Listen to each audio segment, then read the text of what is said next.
Okay, kabayan. Alam po ninyo, sa tuwi-tuwi na, ang nagiging topic po natin, and for the last few days, ay yung ating mga senior citizen. At kaya ngayon, nakikipag-ugnayan kami, sinusulatan ako, nagko-komentaryo po sila, at nag-relate ng kanilang mga karanasan at istorya sa buhay. At marami po sa kanila, kabayan, ang medyo hirap na sa kanilang pagkilos dahilan sa paa, dahilan po sa balakang, at siyempre dahilan po sa wala na yung balance ng katawan, kaya nagtutungkol po. Pero let's talk about people who are able to do something better than those who are suffering from such kind of problems, kabayan.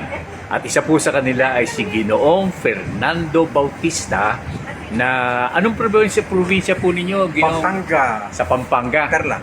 Sa Tarlac po kayo. At kailan po kayo napadako dito sa Parañaque? 1973. Aha. 1973.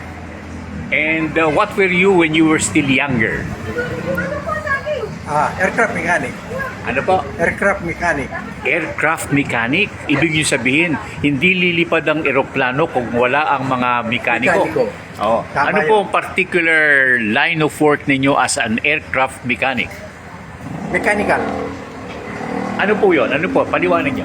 Yung pag may sira ang aeroplano, Okay. wag lang electrical. Iba yung electrical na aeroplano. Kami ang gumagawa. And as an aircraft mechanic, since the start, ano po ang pinag-aralan po niyo sa pamahalaan? Sa eskwelahan? Aircraft maintenance engineering. Ayun. Yan ang course namin. Ang course po ninyo. And how many years were you there in school? 2 years lang naman yun eh. 2 years lang. Ah. At pinalad po kayo na mapasok sa Yes, sa airline. Thanks God. Aha. Ano pong airline yan? Hindi siya airline. Bristow Helicopters. Ano po yung sabihin nun? Helicopters yung mga namin, hawak Ang namin. linya nyo. This from the military? With the Hindi, military or what? commercial. Commercial po. Sa kami, yung kumpanya namin, sa oil rig, ang aming sinaservice mga oil rigs. And kailan po kayo nag-retire? 2015, 2015, nag-retire kayo. And what have you been doing since the time of your retirement? at home, doing everything. Sabi niyo, meron kayong medyo hindi kagandahang karanasan when you were still, when you were out of work already, At kaya ngayon, dalawa na lang kayong mag-asawa at wala na kayong kasamang katulong, kasamang kasambahay. Wala na kasi nga, 12 years namin kasama sa bahay, akala namin, Okay, talagang turing namin, parang kapatid. Yun, pinagnanakawan pala kami.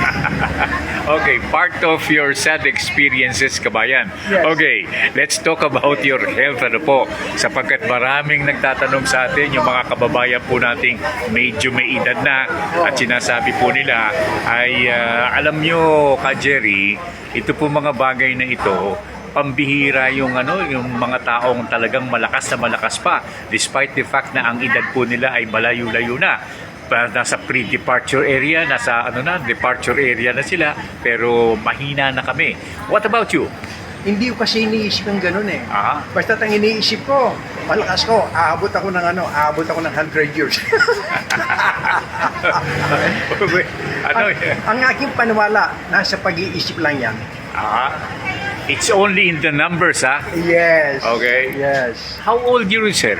If you don't mind. Alelen? Ano po ang edad po ninyo? Sa April, 80 na ako. 80 na kayo. Oo. And you're happy you have reached ang tawag ko po dyan, yung Octopusian age, Oo. Octopusian age. Okay.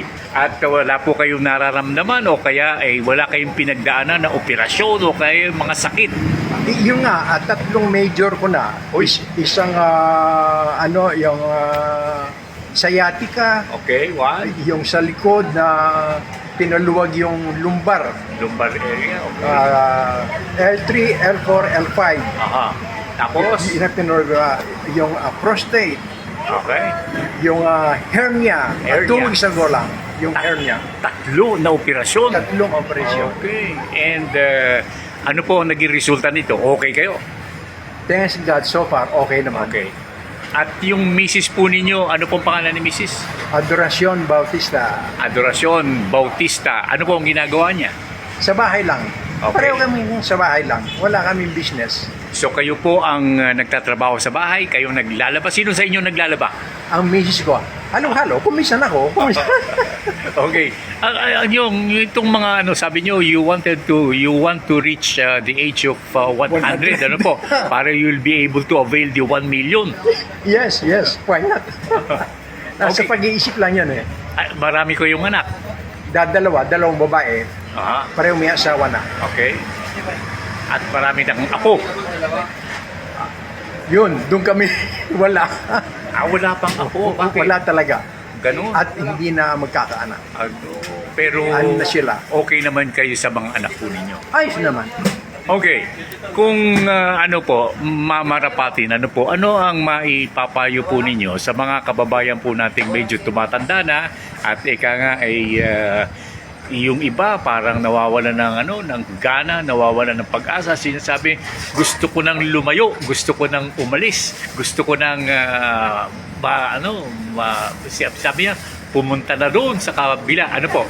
Kayo naman.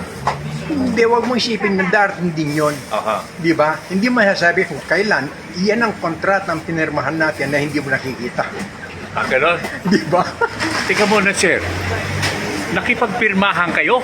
Oh yes. Gano'n? Nakipagpirmahan nga sa Panginoon Oo. na binigyan ng kontrata, pinirmahan mo, hindi mo alam kung kailan. Pero nung pumirma kayo, nakita niyo yung pinipirmahan niyo. Hindi mo nakikita. Okay, go. Si Ginoong Fernando Bautista. Teka muna ha, papalitan ko ng linya para na nagiging, siguro dapat magkasama tayong dalawa ano ha? Oh, yun. Pakikuha mo nga kami bago ako mag-closing.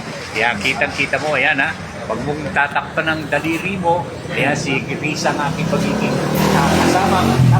Okay? Tayo ka. Yan. Kita mo ko yung dalawa? Yes. Yan. Ang dalawang ito Octolar po, yan? ito Octopusian. Octopusian po. Itong kasama kong Octopus kabayan is 81. Pero ako talo ko kayo, sir. Oh. 84 ako. Oh, good. O 24 ako at nananalo lang tayong dalawa sapagkat tayo po ay nakakalabang dun sa iba na nalulungkot sapagkat umaakit na sila sa 70, sa 80. Ang sabi ko nga, kapag ka ikaw 80 na, ikaw ay hindi lang bingo, hindi lang jackpot, kung hindi sabi nga talagang palad na palad ka at nakarating ka sa ganitong edad. Okay? Magpasalamat sa Panginoon. Okay. Diba? Say something about yun sa kung batiin yung mga kaibigan niyo. Hoy, mga kaibigan ko sa aircraft, kamusta ang lahat? Ako, swerte tayo, buhay pa tayo. Biro nyo kung ang mga eroplano ninyo, ang mga helicopters ninyo ay hindi lilipad kung wala po ang ating kaibigan si Ginong Fernando. Talaga, totoo yan. Pero balang araw, sir, sa nakikita ko, one of these days, sasakay na kayo sa eroplano. Ayos lang yan. Pagsakay nyo sa eroplano, iba na ang patutunguhan po ninyo. Ano? I'm ready. Ready kayo? Always ready. Okay. Mauna na kayo at ako'y susunod. Okay, kabayan. Muli po nagbabalap at nagpapasalamat ay Nicole ka Jerry Geronimo sa ating palatuntunang ating alamin. Kagaya po ni Ginong Fernando Bautista, ang inyong lingkod nagsasabing, hanggang sa muli, mabuhay po kayong lahat kabayan. Huwag po kayong magkakamali kay kakay. Sabihin po ninyo na nalulungkot kayo sapagkat umikit kayo sa edad na inyong kinalalagan. Kagaya po ni Ginong Fernando. Hindi na dapat sabihin yun. Oo. Dapat maging masaya. Masaya ka habang iko'y naririto sa kalupaan. Yun. Okay kabayan, hanggang sa muli, mabuhay po kayong lahat. At sa kalan po ni Ginong Fernando, ang hindi ko nagsasabing, may God bless this Filipino nation. Thanks, God. Okay. Okay na. Okay na. Popost ko na kagad to. Diyan kayo ha, diyan kayo. Upo ka lang dyan. Ipopost ko. Sige. Ipopost ko. Diyan ka lang. Doon mo na i-ano, yung Kausapin mo siya.